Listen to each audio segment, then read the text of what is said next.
Hi friends. आज मैं आपको बताने वाला हूँ कि हम विंडो 11 मशीन को वर्चुअल ओरेकल वर्चुअल बॉक्स में कैसे इंस्टॉल करते हैं और उसकी क्या क्या इनिशियल सेटिंग्स है कि हार्ड डिस्क कैसे इंक्रीज़ करना है, डिक्रीज़ करना है, रैम हम उसमें कैसे अपग्रेड कर सकते हैं, डिक्रीज़ कर सकते हैं, उसमें प्रोसेसर को कैसे इंक्रीज़ कर सकते हैं। चलिए चलते हैं बिना देरी के हुए आप वर्चुअल ओरेकल वर्चुअल बॉक्स में। सबसे पहले मैं आपको बताना चाहता हूँ कि आपको ये टेस्टिंग करने के लिए आपके पास में एक वर्चुअल बॉक्स इंस्टॉल होना चाहिए। अगर आपके पास में ओरेकल वर्चुअल बॉक्स इंस्टॉल नहीं है तो आपको डाउनलोड करना पड़ेगा। डाउनलोड करने के लिए जैसे कि मैंने ऑलरेडी ओपन किया हुआ है, आप गूगल पे जाओगे। गूगल पे जाने के बाद आप वहाँ पे करोगे ओरेकल वर्चुअल बॉक्स डाउनलोड। वो डाउनलोड करने के लिए आपके पास मे बी 2-3 लिंक्स ओपन हो जाएंगे। आप इस लिंक से भी डाउनलोड कर सकते हो, बट मैंने ये ओरेकल वर्चुअल बॉक्स के लिए ये वाला लिंक ओपन किया हुआ है। ये लिंक ओपन करने के बाद हमारे पास में यहाँ पे आपको दिखेगा कि आप इसमें 3-4 अलग अलग ओरेकल वर्चुअल बॉक्स मिलेंगे जो कि जिसकी हमें रिक्वायरमेंट होगी वो आप यहाँ पे डाउनलोड कर सकते हो। तो जैसे कि हमें विंडोज़ मशीन इंस्टॉल करना है, तो विंडोज़ मशीन के लिए हमें विंडोज़ होस्ट इंस्टॉल करेंगे, डाउनलोड करेंगे। मैंने डाउनलोड किया हुआ है और डाउनलोड करके इंस्टॉल भी किया हुआ है। आप यहाँ से डाउनलोड कर सकते हो, डाउनलोड करके आप इंस्टॉल कर सकते हो। उसके बाद आपको एक आईएसओ फाइल की ज़रूरत पड़ेगी। जैसे कि मेरे पास में ऑलरेडी विंडोज़ 11 की आईएसओ विंडो 11 प्रो की आईएसओ फाइल है। अगर आपके पास में नहीं है तो आपको वो डाउनलोड करना पड़ेगा। आप गूगल से भी डाउनलोड कर सकते हो या फिर आप टोरेंट साइट से भी डाउनलोड कर सकते हो। अगर आपके पास में ऑलरेडी है तो दैट विल बी ग्रेट। आप कोई भी not it is necessary for कि आप विंडो 11 ही डाउनलोड करो। आप विंडो 10 भी डाउनलोड कर सकते हो, विंडो 8 भी डाउनलोड कर सकते हो। जो भी आपके पास में आईएसओ फाइल है विंडोज़ के लिए तो आप वो टेस्टिंग पर्पज़ के लिए हम कैसे इंस्टॉल करना है तो वो आप कर सकते हो। जैसे कि मेरे पास में विंडो 11 प्रो ऑलरेडी है। सो चलिए चलते हैं बिना देरी किए हुए। Okay, let's go to Oracle virtual box. हमने वर्चुअल बॉक्स को ओपन कर लिया है। ओपन करने के बाद आपको इसमें 3-4 ऑप्शन दिखेंगे। Preference, import and export. Okay, import के लिए अगर आपके पास में पहले से ही कोई वर्चुअल बॉक्स मशीन है वो मैं आपको नेक्स्ट सेशन में बताऊंगा कि मशीन है तो आपको कैसे इंपोर्ट करना है। एक्सपोर्ट करने के लिए कि आपको अगर कोई मशीन इसमें ऑलरेडी इंस्टॉल है और उसको एक्सपोर्ट करना है तो आप एक्सपोर्ट करके किसी दूसरे वर्चुअल बॉक्स में इंपोर्ट कर सकते हो। तो अभी हमें क्या करना है, हमें नई मशीन बनानी है। आप नई मशीन बनाने के लिए यहाँ पे न्यू भी कर सकते हो, ऐड भी कर सकते हो। तो हम न्यू पे क्लिक करेंगे। ओके, न्यू पे क्लिक करने के लिए आपके इनिशियल स्टेप्स आएंगे जिसमें आपको नाम देना है कि जैसे आप यहाँ पे कोई भी नाम दे सकते हो। मैं यहाँ पे विंडोज़ 11 प्रो नाम दे देता हूँ। ओके, सेकंड ऑप्शन है फोल्डर कि आपको वर्चुअल बॉक्स कहाँ पे स्टोर करना है। ओके, बाय डिफ़ॉल्ट पाथ लिया हुआ है सी ड्राइव का। ओके, अगर आपको पास में कोई दूसरी ड्राइव है, लाइक आपने मल्टीपल ड्राइव क्रिएट किया हुआ है, डी ड्राइव, ई ड्राइव, और आपके पास में एनी हार्ड डिस्क है तो आप यहाँ पे सिलेक्ट करके अदर पाथ सेलेक्ट कर सकते हो। तो आपको देखोगे यहाँ पे अदर पाथ सारे रिफ्लेक्ट हो रहे हैं। मेरे पास डी ड्राइव है बट मैं अभी एक प्रैक्टिकल सेशन है तो मैं अभी डिफ़ॉल्ट ही रखूँगा, उसको मैं चेंज नहीं करूँगा। ओके, थर्ड ऑप्शन है कि आपको आईएसओ फाइल सेलेक्ट करनी है कि अगर आपने जहाँ भी जिस भी लोकेशन पर आईएसओ फाइल को रखा हुआ है तो आपको वो सेलेक्ट करना पड़ेगा। बाय डिफ़ॉल्ट मेरी आईएसओ फाइल डाउनलोड फोल्डर में है। ओके, मैंने ये सेलेक्ट कर लिया है। सेलेक्ट करने के बाद में ये पूछ रहा है कि यहाँ पे टाइप क्या सेलेक्ट करना है। जैसे अभी मैंने बताया कि हमने इस पर सोलरिस इंस्टॉल करना है, मैक इंस्टॉल करना है या बीएसडी या जो भी है। तो हमें Windows machine Microsoft Windows install करना है तो हम बाय डिफ़ॉल्ट ही जैसे ही हम आईएसओ सेलेक्ट करेंगे तो वो बाय डिफ़ॉल्ट ऑटोमेटिकली ले लेता है। अगर आप ये नहीं लेता है तो आप इसमें सेलेक्ट कर सकते हो। वर्जन इसमें आप विंडो 11 रख सकते हो क्योंकि इसमें प्रो नहीं दिखा रहा है। आप अपने अकॉर्डिंग सेलेक्ट कर सकते हो। ओके, तो हमने विंडो 11 64 बिट कर लिया है। सेकंड ऑप्शन आता है स्किप अनवांटेड इंस्टॉल। आप इसको चेक कर सकते हो, नहीं भी कर सकते हो, एज पर योर रिक्वायरमेंट। हम जो अनवांटेड इंस्टॉलेशंस हैं उसको हम स्किप करेंगे। ओके, ये सब हमने स्किप कर दिया है। अगर आपको ये स्किप नहीं करना है तो आप इसमें गेस्ट एडिशन बना सकते हो, इसमें यूज़र आईडी पासवर्ड रख सकते हो, इसमें प्रोडक्ट की डाल सकते हो। ओके, सो हम ये अभी नहीं करेंगे बिकॉज ये हमारा एक टेस्टिंग इन्वायरमेंट है। सो टेस्टिंग इन्वायरमेंट में मुझे ये रिक्वायरमेंट नहीं है। अगर आपको ये रिक्वायरमेंट पड़ती है तो आप ये सब अनवांटेड इंस्टॉलेशन को फिल कर सकते हो। Okay, so let's go to hardware.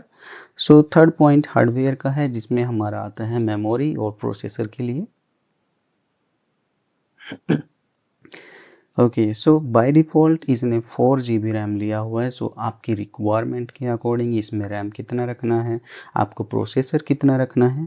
So by default इसमें 4 GB रैम लिया हुआ है, तो मैं इसको 2 GB रैम कर देता हूँ, क्योंकि ये 2048 MB, like this is the 2 GB RAM. Okay, so ये एक इनिशियल सेटिंग, एक टेस्टिंग इन्वायरमेंट है। सो मैं अभी इसमें रैम नहीं बढ़ा रहा हूँ। प्रोसेसर इसमें वर्चुअल प्रोसेसर 2 लिया, तो मिनिमम एटलीस्ट अगर आप विंडो 11 या विंडो 10 इंस्टॉल कर रहे हो तो एटलीस्ट 2 प्रोसेसर आपके होने चाहिए। आपकी रिक्वायरमेंट के अकॉर्डिंग है कि आप मेमोरी कितनी देना चाहते हो। आप इसमें 16 GB तक मेमोरी दे सकते हो। अगर 16 या 8 या 4 GB आपको रखना है तो वो आप रख सकते हो। आप उसमें हैवी सॉफ्टवेयर इंस्टॉल करोगे या एसक्यूएल या कोई भी ऐसा एडिटिंग टाइप का सॉफ्टवेयर इंस्टॉल कर रहे हो तो आप उसको रैम आपको ऑब्वियसली आपको ज़्यादा रैम की रिक्वायरमेंट पड़ेगी। आपको वर्चुअल प्रोसेसर की भी रिक्वायरमेंट की ज़्यादा ज़रूरत पड़ेगी। तो ये मैं मेरे लिए इतना इनफ है because this is the testing environment. So आप अपनी रिक्वायरमेंट के अकॉर्डिंग ये रख सकते हो। नेक्स्ट स्टेप आता है इसमें हार्ड डिस्क का। बाय डिफ़ॉल्ट इसमें सी ड्राइव में आप लोकेशन देखोगे। सो लोकेशन ये सी ड्राइव का ही है जो अभी हमने फर्स्ट सेशन में हमने किया था। ओके, सो जो भी इंस्टॉलेशन होगा, आफ्टर इंस्टॉलेशन आप सॉफ्टवेयर इंस्टॉल करते हो तो ये VDI फाइल बन के आएगी, जिसका स्पेस ऑटोमेटिकली इंक्रीज होगा कि आप सॉफ्टवेयर इंस्टॉल करते हो। आप other Windows by default normally 25 और 30 के आसपास GB का आपका स्टोरेज लेता है। अगर उससे ज़्यादा आप कोई सॉफ्टवेयर इंस्टॉल कर रहे हो, आप ऑफिस या इससे रिलेटेड कोई भी सॉफ्टवेयर इंस्टॉल करोगे, डिपेंडिंग सॉफ्टवेयर द साइज़ कि आपको कितना साइज स्पेस लेता है, तो वो आपका VDI फाइल का भी साइज़ इंक्रीज़ होगा। ओके, सो बाय डिफ़ॉल्ट इसने 80 GB का स्टोरेज लिया हुआ है। तो मुझे एक टेस्टिंग इन्वायरमेंट बनाना है, तो उसके लिए मुझे 50 GB स्पेस इनफ रहेगा। तो मैं यहाँ पे 50 GB कर लेता हूँ। ओके, सो लेट्स, हमारा इनिशियल सेटअप इट्स कंप्लीट हो गया, तो let's click on finish. Okay, so आप एक बार देख सकते हो जो भी हमने सेटिंग्स करी हैं, प्रोसेसर, डिस्प्ले वो बाय डिफ़ॉल्ट लेता है आपकी स्क्रीन के अकॉर्डिंग। ओके, और स्टोरेज हमने क्या किया है, ऑडियो ये बाय डिफ़ॉल्ट लेता है जिसमें आपको शो हो रहा है कि डिफ़ॉल्ट है। ओके, और नेटवर्क भी एक डिफ़ॉल्ट आपकी जो भी आपने, इसमें आप चेंज भी कर सकते हो नेटवर्क में। अगर आपके पास 2 नेटवर्क है, नेटवर्क कार्ड है, तो वो आप चेंज कर सकते हो। ओके, सो डिफ़ॉल्ट ये NAT लेता है। USB पोर्ट आपकी हार्डवेयर से ही कनेक्टेड है, शेयर फोल्डर हमारा कुछ नहीं है, नन है। तो let's go to start.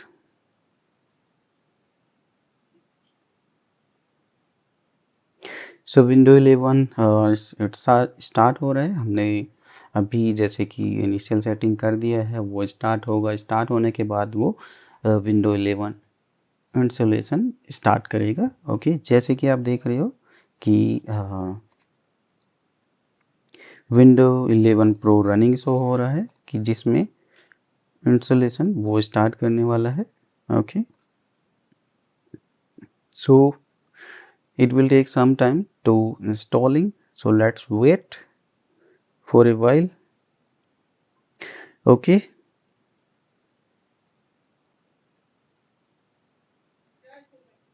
Okay, so installation start हो रहा है, जिसमें कि हम अभी सेलेक्ट करेंगे। इसमें लैंग्वेज के लिए ऑप्शन आ रहा है कि आपको कौन सी लैंग्वेज सेलेक्ट करनी है। तो मुझे ये इंग्लिश लैंग्वेज के लिए सेलेक्ट करनी है। मेरे पास में कई सारी जो मैं मेरे पास में ISO फाइल है, उस फाइल में मल्टीपल लैंग्वेज हैं। सो ओके, सो मुझे एज़ पर योर रिक्वायरमेंट की, अगर आपके पास में भी ऐसा है तो आप अपनी रिक्वायरमेंट के अकॉर्डिंग आप अपनी लैंग्वेज सेलेक्ट कर सकते हो। तो मुझे आइए अपना इंग्लिश लैंग्वेज सेलेक्ट करना है। Okay, so click on next. Click on install. So आप देख रहे हो कि जैसे कि window 11 pro setup is starting हो गया है, और ये it will take some time to maybe 5 to 10 minutes for installing that machine. Okay, so one more time click on next.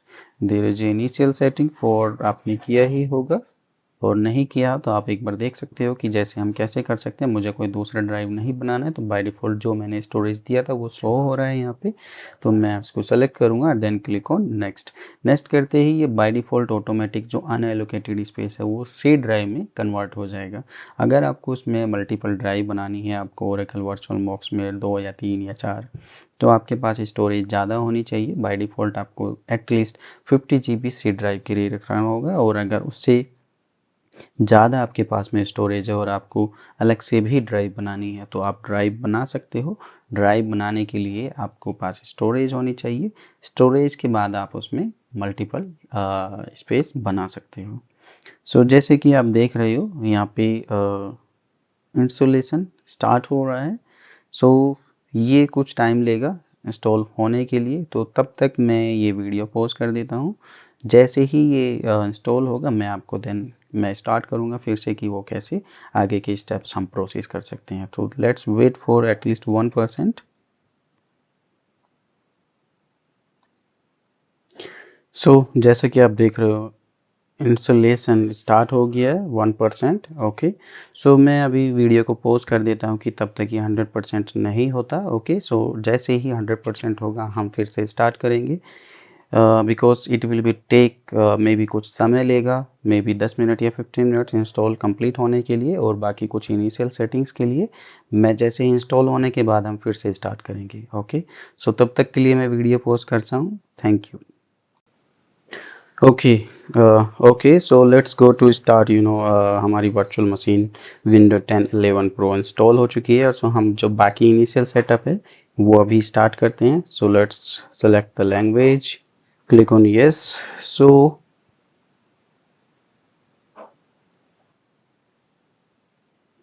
Okay, click on yes, skip.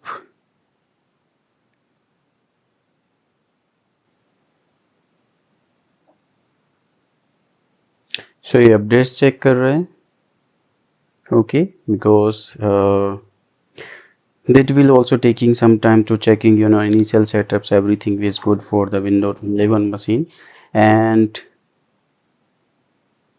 then we can go ahead for the next step. Okay, so finally window 11 pro install हो गया है। सो हम आगे का steps में आपको बताता हूँ कि अगर आपको इस मशीन में जैसे रैम अपग्रेड करना है तो आप कैसे करोगे। आपको इस वर्चुअल मशीन में कोई सॉफ्टवेयर इंस्टॉल करने के बाद में वो आपकी मशीन स्लो हो रही है, स्लो रिस्पॉन्स कर रही है, सो आपको उसमें रैम इंक्रीज़ करना है, आपकी रैम 100% यूज़ हो रही है, तो आपको कैसे कर सकते हैं। इन केस आपको प्रोसेसर भी वर्चुअल प्रोसेसर जो इंक्रीज़ करने हैं वो कैसे कर सकते हैं। तो सबसे पहले और आपको देखो बाय डिफ़ॉल्ट इसमें इंटरनेट ये आपकी जो फिज़िकल मशीन है उसी से ले लेता है। अगर आपको अपना एक प्राइवेट आईपी इसमें देना है तो वो भी मैं आपको बताऊंगा वो कैसे दे सकते हैं। सबसे पहले हमें मशीन को सिट डाउन करना पड़ेगा। बिना सिट डाउन करे आप वर्चुअल इसमें रैम या प्रोसेसर को इंक्रीज़ डिक्रीज़ नहीं कर सकते, क्योंकि वो कंटिन्यू रनिंग में दिखाएगा। सो आपको शट डाउन करने के बाद आप उसमें रैम इंक्रीज़ कर सकते हो, प्रोसेसर इंक्रीज़ कर सकते हो, डिक्रीज़ कर सकते हो, और इसका लैन कार्ड भी अपडेट कर सकते हो कि आपको एक प्राइवेट आईपी डालना है तो उसमें कैसे वो हम करेंगे। Okay, so let's wait for shut down this virtual machine. So virtual machine shut down हो चुकी है। सो मैं आपको बताऊंगा भी, ये ऑलरेडी बाय डिफ़ॉल्ट सिलेक्टेड है। अगर सिलेक्टेड नहीं होती है, आपने मल्टीपल वर्चुअल मशीन्स हैं, सो आपको उसको सेलेक्ट करना पड़ेगा, देन क्लिक ऑन सेटिंग। आप राइट क्लिक करके भी यहाँ से सेटिंग में जा सकते हो।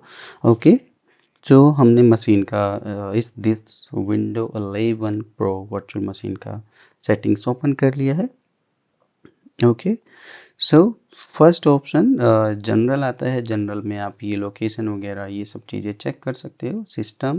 सिस्टम में देखो आपका प्रोसेसर है, प्रोसेसर जो फर्स्ट ऑप्शन है उसमें आपका देखो रैम के लिए आ जाता है कि आपको रैम कितना इंक्रीज़ करना है। तो अगर आपको रैम इंक्रीज़ करना है तो जैसे मुझे 4 GB अभी रैम इंक्रीज़ करना है तो मैं इसको ओके करके इसको अप्लाई करूँगा। प्रोसेसर मुझे इंक्रीज़ करने हैं वर्चुअल प्रोसेसर, तो आप वर्चुअल प्रोसेसर को भी इंक्रीज़ कर सकते हैं। मुझे 4 वर्चुअल प्रोसेसर चाहिए।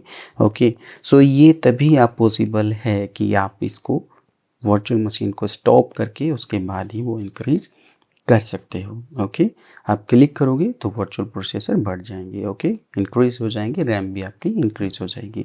इसके बाद आते हैं हम स्टोरेज में। अगर आपको स्टोरेज कि आपकी फुल हो जाती है, जो VDI वर्चुअल मशीन बन के आई है, आपकी स्टोरेज फुल हो जाती है और आपको एक और इसमें हार्ड डिस्क ऐड करनी है, तो वो आप कैसे करोगे? तो ये मैं आपको बताता हूँ। ये आप स्टोरेज पे ऑप्शन पे जाओगे, यहाँ पे आप सेलेक्ट करोगे, यहाँ पे क्रिएट करोगे, चूज़ डिस्क। अगर आपके पास पहले से ही कोई डिस्क VDI फाइल में है तो आप वो ऐड कर सकते हो, बट अगर आपको नया ऐड करना है, कि आपको ऐड करना है इसमें एक और पार्टीशन ऐड करना है, सी ड्राइव में आपका इनफ नहीं है कि आपको स्पेस इंक्रीज़ करना है, तो आप चूज़ करोगे। ओके, यहाँ पे ऐड करोगे, या क्रिएट कर सकते हो या ऐड कर सकते हो। तो हम यहाँ पे ऐड करेंगे। ओके, सॉरी, ये अगर आपके पास में पहले से है तो आप वो ऐड करोगे। अगर क्रिएट करना है तो क्रिएट करने के लिए आपको कितना स्टोरेज आपको चाहिए, यहाँ पे मान लो मुझे 30 GB का स्पेस और इंक्रीज़ करना है, या एक और पार्टीशन बनाना है, तो आप फिनिश करोगे। फिनिश करने के बाद ये आपका अनएलोकेटेड स्पेस में ये आपका स्पेस जाएगा, नॉन अटैच्ड, तभी ये नॉट अटैच्ड दिखा रहा है। आप इसको यहाँ पे, ठीक है, चूज़ करने के बाद इसको आप ओके करोगे। ठीक है, ये आपके जैसे ही आप वर्चुअल मशीन को ऑन करोगे तो ये उसमें आपको ऐड करने के लिए आ जाएगा। ओके, तो वहाँ से आप पार्टीशन, इसमें एक और पार्टीशन बना सकते हो या इसमें ड्राइव को ऐड कर सकते हो। इसके बाद हम आते हैं नेटवर्क सेटिंग में। नेटवर्क सेटिंग में बाय डिफ़ॉल्ट NAT आता है कि जो वर्चुअल आपका जो इंटरनेट है वो आपकी फ़िज़िकल मशीन के थ्रू एक ऑटोमेटिक IP प्राइवेट प्रोवाइड करता है, जो उसके थ्रू आप कर सकते हो। अगर आपको इसमें खाली ब्रिज अडेप्टर के लिए चाहिए तो आप ब्रिज अडेप्टर के लिए जाते हैं। Bridge adapter by default automatically जो फिज़िकल मशीन में है उसके लिए आपको ऑप्शन देता है कि आपको कौन सा ये सेलेक्ट करना है। जैसे अभी मैं लैपटॉप यूज़ कर रहा हूँ तो लैपटॉप का ये वाईफाई कनेक्शन दिखा रहा है, और ईथरनेट अभी मेरा डीएक्टिवेटेड है, वो डीएक्टिवेट मैं यूज़ नहीं कर रहा हूँ, तो आप वाईफाई ब्रिज अडेप्टर के लिए जा सकते हो। ओके, सेकंड थर्ड ऑप्शन है internal network.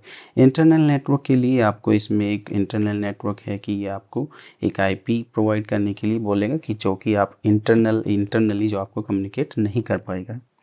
Mostly host adapter एक ऐसा है कि आप इसमें, कि जो आपका वर्चुअल अडेप्टर है VMware का, इसमें एक प्राइवेट IP आप डाल सकते हो आपके accordingly as per your requirement. लेके आपको 9 to 9 ऐसा एक कोई पब्लिक IP डालना है, आपको स्टैटिक IP डालना है। बाय डिफ़ॉल्ट नॉर्मली क्या होता है कि आपका जो ये डिफ़ॉल्ट चल रहा है उसको चलने देते हैं हम ऐसे ही, उसमें कोई चेंजेस नहीं करते, हम डिस्कार्ड करेंगे। मैं आपको फिर से एक बार सेटिंग्स में ले जाके दिखाता हूँ। इसको हम चेंज नहीं करेंगे। आप एक और इसमें हम 4 एडाप्टर तक इनेबल कर सकते हो। तो आप डिफ़ॉल्ट जो एडाप्टर है उसको आप ऐसे ही रहने दो, और सेकंड एडाप्टर को आप इनेबल कर सकते हो। इनेबल करने के बाद आप उसमें होस्ट एडाप्टर या नेटवर्क एडाप्टर जो भी रिक्वायरमेंट है एज पर योर रिक्वायरमेंट, आप होस्ट एडाप्टर आपको करना है, वर्चुअल आप कर लिया है, ठीक है। इसमें अलाउ VMs करना है कि सब VMs को सभी को करना है, डिनाई करना है, वो आपकी रिक्वायरमेंट के अकॉर्डिंग है। तो जैसे ही आप ऑन करोगे, ऑन करने के बाद में उसमें आपको वो IP असाइन करने के लिए देगा कि आपको आपकी रिक्वायरमेंट के अकॉर्डिंग आपको IP असाइन करना है। Okay, so these are the option कि हम कैसे चेंज कर सकते हैं, हम प्रोसेसर स्टोरेज को कैसे ऐड कर सकते हैं, हम मशीन को कैसे डिक्रीज कर सकते हैं, रैम को। So this is the process also, कि अगर आपको इस मशीन को एक क्लोन बनाना है तो आप क्लोन बना सकते हो। ओके, आपको रिमूव करना है तो आप रिमूव कर सकते हो। तो this is the process, we can increase the RAM processor in the virtual machines. Okay, and how we can install the Windows 11 Pro in Oracle VirtualBox. So thank you so much. So I hope ये आपको video अच्छा लगा हो कि हमने कैसे एक और विंडो मशीन्स को हम कैसे ओरेकल वर्चुअल मशीन में इंस्टॉल करते हैं और हम उसे टेस्टिंग पर्पज़ के लिए या किसी भी एक गेस्ट यूज़र गेस्ट मशीन बनाने के लिए आप यूज़ कर सकते हो। उससे आपका फिज़िकल हार्डवेयर भी बच जाएगा और आप उस मशीन को यूटिलाइज़ कर सकते हो किसी भी एज अ गेस्ट। ओके, और एक टेस्टिंग इन्वायरमेंट भी बना सकते हो। So thank you so much for watching the video. I hope ये वीडियो आपको अच्छा लगा हो। Please like, subscribe and comment. So thank you. Have a good day.